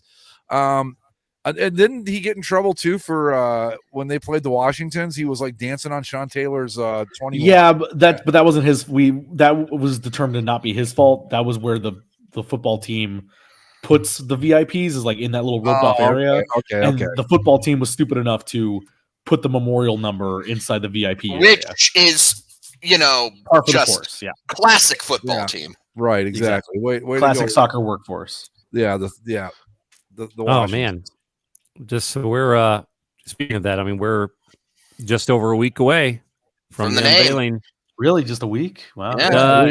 We'll have it for not the next week's show, but the one after that. We should have it, right? We'll discuss. People are saying Pro Bowl week coverage. Yep. People are the money is on Commanders. That was apparently the leak. I want it to be Comrades. Cameron Sickle on the helmet. I want go fucking lean right into it, man. Come on, it'll be awesome. So what's the story? I mean, Zach, you're going Rams. Yeah, I'll just put Zach. Rams. I mean, yeah. Is anyone taking the 49ers? No. I can't take the 49ers. I'm sorry. This team is succeeding in spite of Shanahan and Garoppolo, and that can't be sustainable. The Rams are the better team. The Rams will take care of business. Man, the way I was so invested in the Rams yesterday, I can't quit them now, so I'm all in on the Rams. Okay. Yeah. Well, decent uniforms. They were something stupid, and I'm going to have to jump right off again. I think based on what they've worn the last 2 weeks, they're probably going to go blue over gold, which would make sense. All right. It won't look as good as the Niners, but it's passable, so I can live with it. I looked into tickets, obviously, because I really was excited and really wanted to go. Immediately when they went on sale, by the time they went on sale at 3 p.m. Pacific, which there were still 7 minutes left in the game. Well, there you go. That's what happened right there. Well, they just timed it out that way ahead of time because I guess they hoped that the game would have been over by then. And when I initially got on, I was in queue behind 2,000 people. But basically the way it worked, by the time the general public got to buy them, the season ticket holders already purchased everything. So the only things available were resale market. And the initial ticket prices when I logged on were $700 for the cheapest seat. By the time I looked before I went to bed, it was $900 for the cheapest seat. I looked at work today, and now it's down to about $525 for the cheapest seat. But keep your eye, just keep watching. I'm telling you, man. I don't know if there's a way you can do it. No, I know, but I'm trying to make plans to watch it with people next week. Yeah. So now it's I can't cancel that on the morning of. You'll have more fun watching it with people on a good TV anyway. You know. Wait. You're gonna watch with other people? I'm not talking about Alex. I mean a group of other fans. As long as they're Rams fans, it's okay. I think. Well, they're my friends. Yeah, that's the idea. I was gonna have people over and watch the game. Yeah, but I mean, I just don't. The last thing I would want to do if it was the Bears playing against whoever for the NFC title game, I would be alone, so alone. I wouldn't even. I wouldn't even this want. This is supposed to be a shameful experience. Well, here's the deal. I didn't think about this till just right now. The last time the Rams were in the NFC title game against the Saints, I watched it at a friend's house with people. Oh, there you go. We got to do it again. Yeah. But I've also been sitting in the same spot on my couch the last 2 weeks wearing the exact same clothes. Oh, fuck. So this is a problem, I man. don't know if I'm messing with it or not. Well, here's the thing. All right, you've got the NFC Championship thing that you've done already, which has proven successful. You've also got this, but this hasn't been the NFC Championship. So I think you're okay either direction on this. Yeah. I'm dead serious when I say that. I just don't, if the Rams lose, the last thing I'd want to is have a bunch of friends around. If I was a Rams fan, it's like, oh, it's all right, man. Hey, it was a great game. Fuck off. Yeah, no, that's what happened. So that's what happened in the Super Bowl, because then I hosted people for the Super Bowl because I'm like, my team's in the Super Bowl. My friends should come over. It's going to be great. And then it was the most miserable 3-hour experience. And as soon as the game was over, I just kind of stood up, and my friends were like, everybody leave.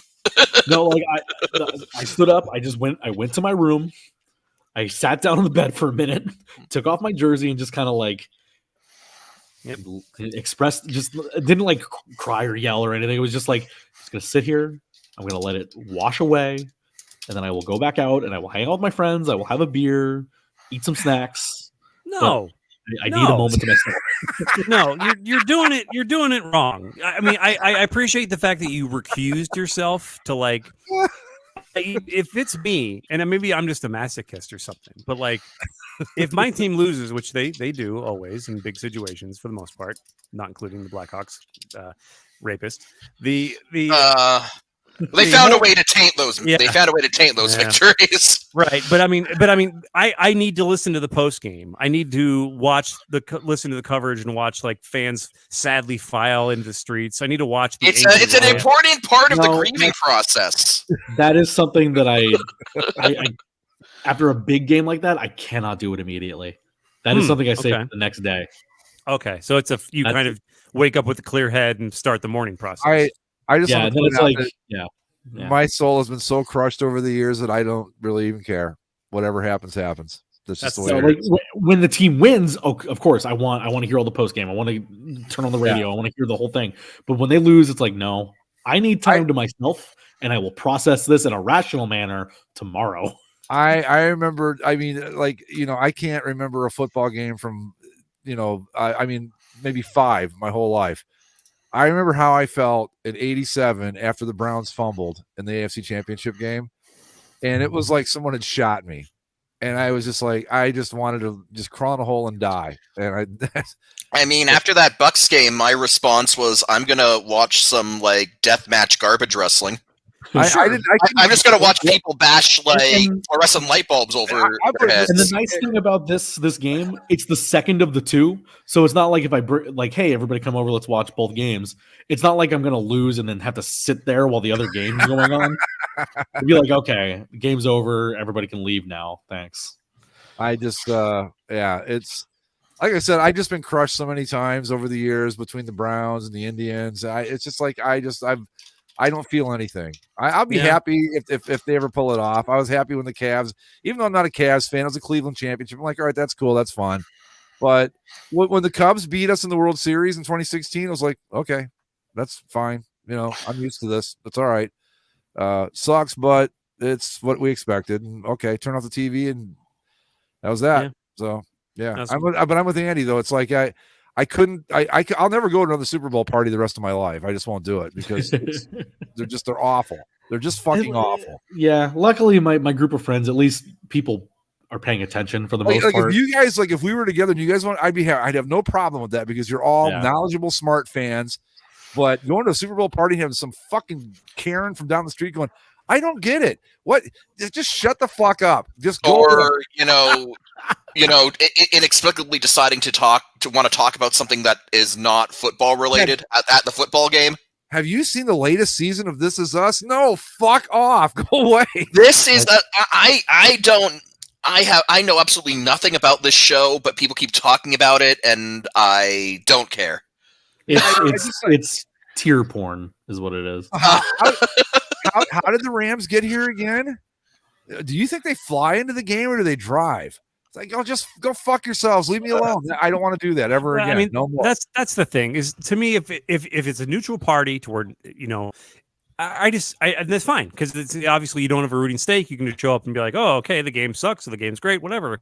Watch commercials, see the halftime show, just drink and eat and all that stuff. But if you have a rooting interest in a fucking Super Bowl, no, get all those people the fuck out of there, away, like within like a mile and a half radius. It should be you in a dark room and a TV. I'm telling you, if God forbid, if the Browns ever get to the Super Bowl, I'm locking myself in that room, and the cat's not even fucking allowed in there. It's gonna be just me, and that's it. Period. See, I think that's the way I am with the Ducks. But I think football has always been kind of a communal experience to me, so I can. Fair enough. I can take it in with people. No, man. You know what? No, it'd be great, especially the Super Bowl. There's one group I would go with, the old Syracuse Browns backers that I used to watch the games with back when I lived up there. I would watch a Browns Super Bowl with them because they all get it. But anything short of that, you've got to be like a high priest of Cleveland Browns football, or I'm not even fucking discussing the matter with you. It's that simple. Yeah, I mean, to me, to cope with the pain of defeat, especially the bigger the game, the harder the fall. So I mean, if the Bears somehow, because the thing is though, a team like the Bears, because rooting for a shitty team like the Bears, it's almost like lightning in a bottle, a house of cards. You don't want to move anything the wrong way because they'll probably be 12 years before they get back to this point.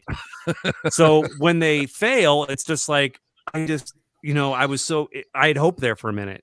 And now I have to go back to the cellar of mediocrity for the next probably 8 to 10 years. And I don't want to be around people, especially if they're like, even if they're big fans and they're just talking about like, oh, they suck or the special teams were shitty. It's like, dude, I don't want to use the English language right now is no appeal to me. Just be quiet. And that's, wait, how did you take in the Bears Colts Super Bowl? Reluctantly. I was alone. I watched it in my small bedroom at the time, and just think that kind of game though. After the Hester return, it was just one-sided affair, and the Bears had no chance. So I had like 3.75 quarters to just. You were over it by the time the game ended. I was full of hate by the time the game ended. Just contempt. Yeah, so. It's so unfortunate, Andy. You were born in the wrong era because I'm telling you, man, going into that '85 Super Bowl. The only question was whether or not the Bears were going to allow a point. It was done. You were world champions before that fucking game ever even started. That whole game that's another one of those weird Super Bowls where it's like the shitty pre-Brady Patriots somehow popped up into a Super Bowl. Fucking Eason. They beat Dan Marino's Miami Dolphins. Yep. Which was the only team to beat the Bears that year. Yeah. Yep. And that would I don't know. I can't complain though, man. I've seen a Cubs World Series. I've seen 3 Blackhawks titles. Yeah. You know, I've seen the Bears go to a Super Bowl, so I can't complain a ton. But I just want to get there just once. I just want to be there. I want to be the last guy standing just one fucking time, man. That's just all once. Just once, yeah. I don't care. They didn't have to win. Just get there. Fuck it. I don't care. Go. You know, make the Super Bowl and lose by 30. I don't give a shit. I just want to be there. Well, it's unique with like the Browns, for example, because like when the Browns, you know, someday they'll win a Super Bowl, it's going to be like when the Cubs won, because there's just going to be a lot of people by graves and like with like old, for real, old relatives who never lived to see a Super Bowl with the Browns, and it's not going to be so much celebratory as it is like kind of a somber kind of like, I wish my dad could have seen this team win. But they're so shitty for so long, they're fucking dead because you assholes couldn't put together a winning team for so long. Because you assholes drafted Tim Couch. Right. because you passed on Josh Allen for Baker fucking Mayfield. Right. I mean, it's a lot of that, to where it's like you've stolen not just entertainment, but you've stolen the sports gratification of rooting for a competitive team for generations. Being incompetent, and it's bittersweet. But I mean, we've got a guy in Wyoming playing quarterback who looks really good. He's like 6'5", got a rocket for an arm. He's playing football against the other team, the officials. There are bison and moose on the field while he's playing, and he's still tearing it up. Now let's go with a little short guy out of fucking Oklahoma. Go watch Josh Allen's college tape. He's a man among boys. And his arm is just as good then as it is now. And I mean, it is almost baffling to like, how was this guy not the number one pick when you watch that tape? Well, because of Wyoming, because that's who the fuck cares? There were bison and moose on the field while he played. That's got to count for something. Come on. And probably snow every day, and they were at like 24,000 feet altitude. But just going to Josh Allen. It was brought up that Josh Allen and Josh Allen played an amazing game and he lost. Meanwhile, Jimmy Garoppolo played like hot garbage and won. It's not fucking fair. There's no justice in the world, none. Well, with another one of those fun stats that does lean into justice, and Andy will appreciate this. Rex Grossman and Aaron Rodgers have the same amount of NFC Championship game victories. Yeah, they're basically the same. Yeah. Well, I mean, Jimmy Garoppolo, besides being a fellow Eastern Illinois graduate, we're basically friends. He's paid like an average of $27 million. So, the guy is he's what, 30, probably early 30s. He's going to float around the league for a little bit longer and be a backup, very well paid, maybe start a bit here and there. And he's going to go right into TV afterward because, I mean, look at that guy. He's going to go right into TV.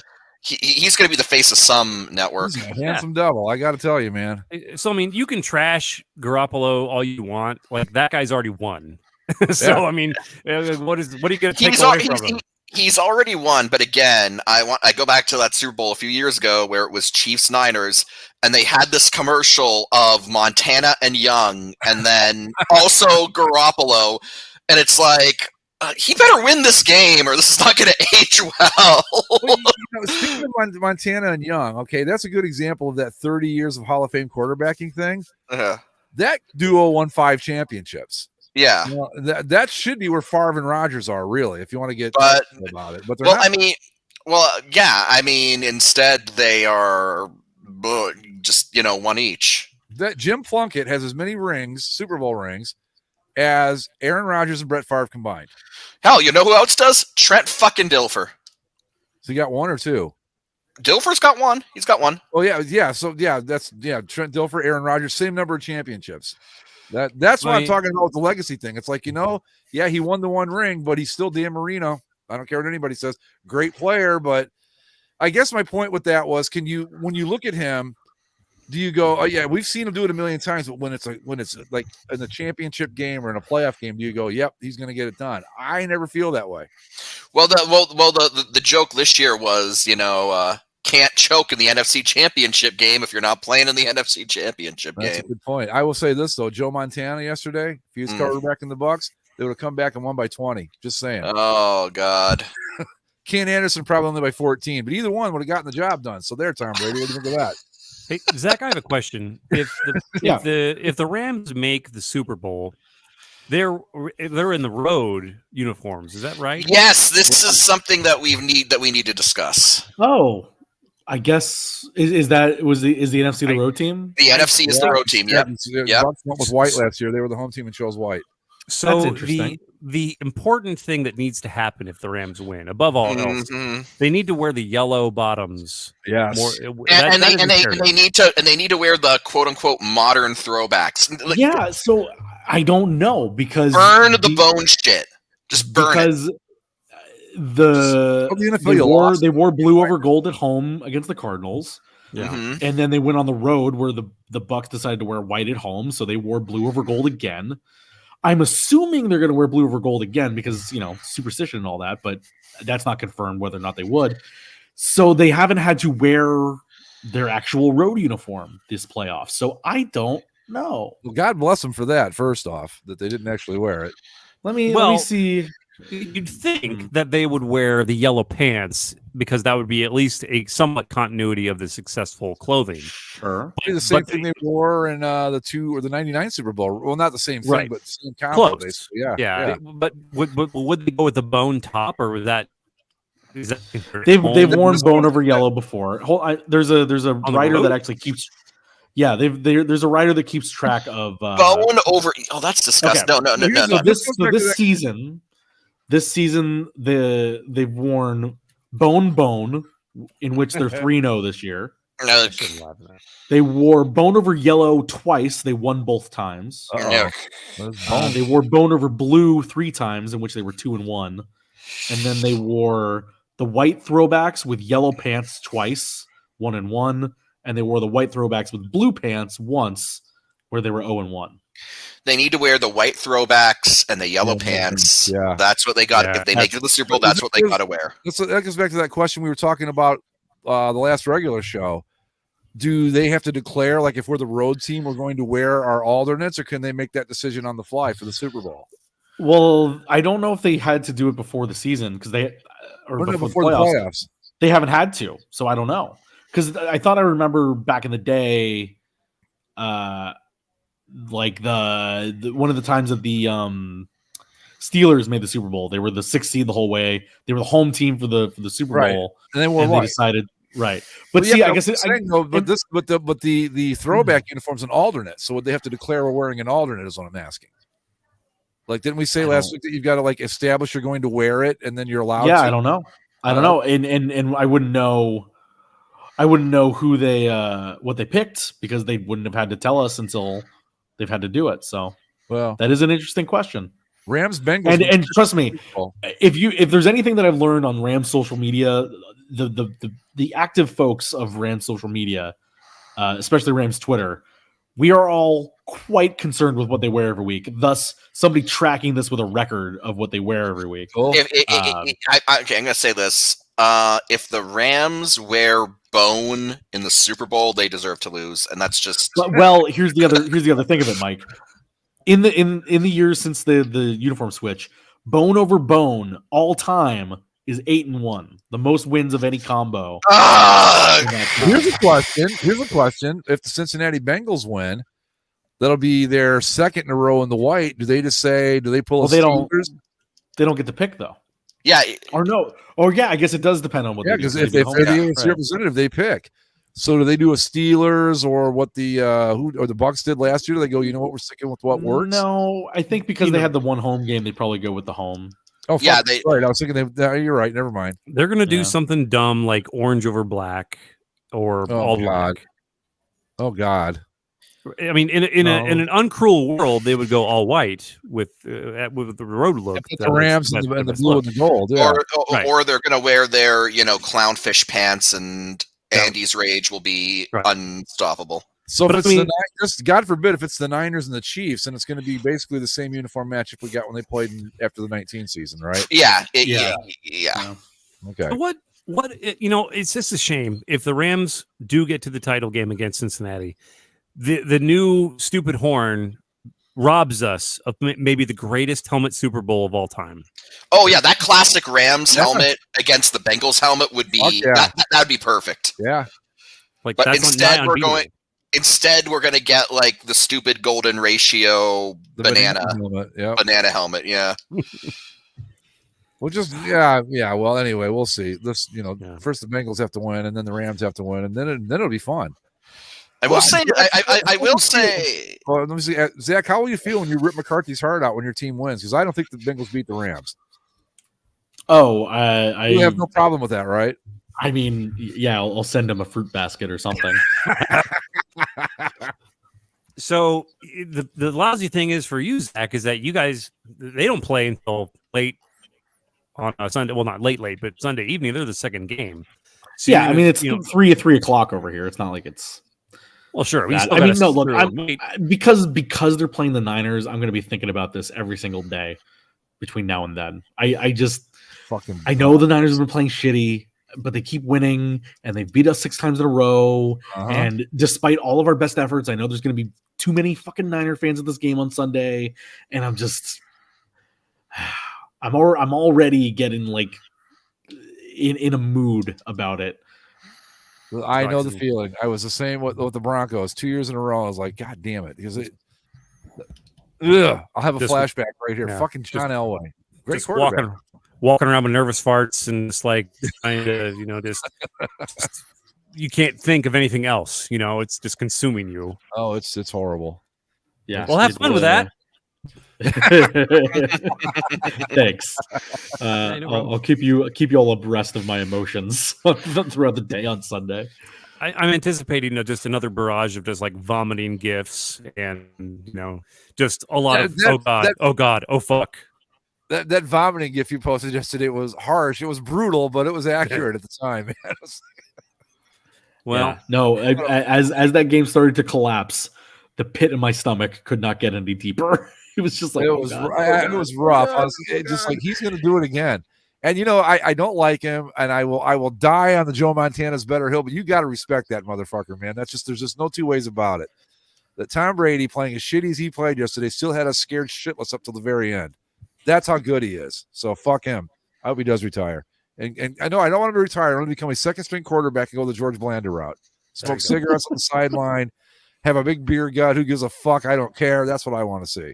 That'd be great. Come on. Anyway, we got anything else, fellas, or should we move along here? I think we're pretty good stop point there. We've got the Russian bot at the war.ong. I say our tank has been constantly populated with random bots spewing just for fuck's sake, Russian trash. That'll teach me to start watching The Americans on Amazon Prime, I guess, right?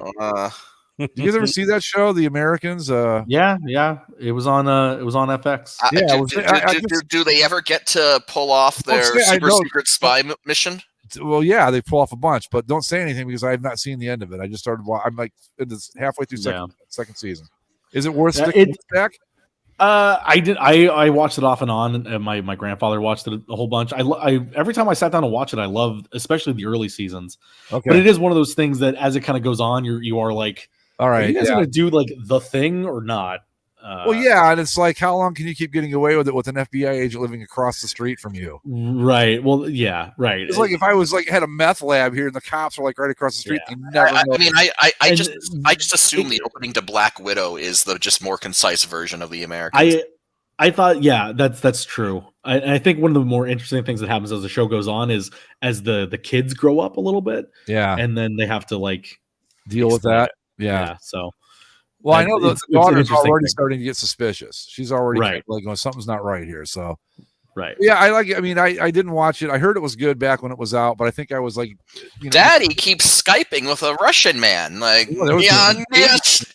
this is like in 1982. They even do. It takes yeah. Yeah, it's like a period piece. But they even did the when Reagan got shot by what's his name, Hinckley. They did. I think it's a worthwhile watch for sure. Okay. I'll take a look. I'm also Ozark just came back out with season 4, so I got to get into that again too. But anyway, all right, we done?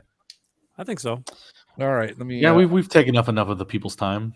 Yeah, over it's the like past 7 3 hours days. of us over the past couple of days, so not bad. Okay. So hey, we appreciate you guys for hanging with us for all that. And we're gonna try. And I think we said we're gonna try streaming a USFL game. Oh, for sure. Probably gonna be a better game than the one that we watched. I would hope so. 22 apes running into each other would have been a better game than the one we watched. For sure. All right, folks, we're going to call it a night. Follow us on Twitter at Basically Sports. Subscribe via Apple Podcasts, Spotify, Stitcher, the YouTubes, and wherever fine podcasting is sold. We'll see you all next week. Latest.